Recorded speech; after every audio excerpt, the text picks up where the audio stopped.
দেখেন এইখানে X541UV আসুসের একটা বোর্ড।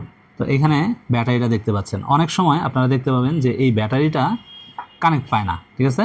তো এটা কী কারণে পায় না, তো এটার একটা ছোট্ট একটা ট্রিক্স দেখাই আপনাদের। এই যে এখানে দেখেন স্ক্রুটা যেখানে ধরা হয়েছে, এইখানে স্ক্রুর মধ্যে দুইটা গ্যাপ আছে মাঝখানে। যখন আমরা এই স্ক্রুটা লাগাবো তখন এই গ্রাউন্ড দুইটা পাবে আর কি, গ্রাউন্ডটা কাজ করবে, ঠিক আছে? তো গ্রাউন্ডটা আলাদা আছে, মাঝখানে দেখেন একটা দাগের মতো আছে, যেই দাগটা এই গ্রাউন্ডটাকে আলাদা করে রাখছে।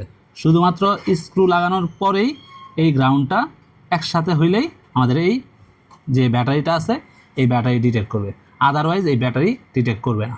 তো এইটা ছোট্ট একটা ট্রিক্স আপনাদের জানানোর জন্য দেখাইলাম। আচ্ছা, আমরা এই বিশেষ করে আসুস এসার ক্ষেত্রে আমরা এই ইস্যুটা পেলাম।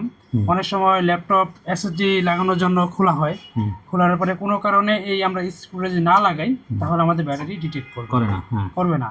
আর পাশাপাশি একটা সুইচ থাকে, সুইচের মধ্যেও আমাদের ওই গ্রাউন্ডিং করা থাকে। যদি কোনো কারণে ওই সুইচটা খারাপ থাকে অথবা সুইচটা ঠিকমতো ব্যাকপার্ট না লাগানো হয় অথবা স্ক্রু থাকে, স্ক্রুর মাধ্যমে ওই সুইচটা যদি প্রেস না হয় তখন আমাদের ব্যাটারি কোনোভাবেই পাবে না। ইয়েস, এসার আর আসুসের ক্ষেত্রে এই জিনিসটা হয়ে থাকে। Thank you.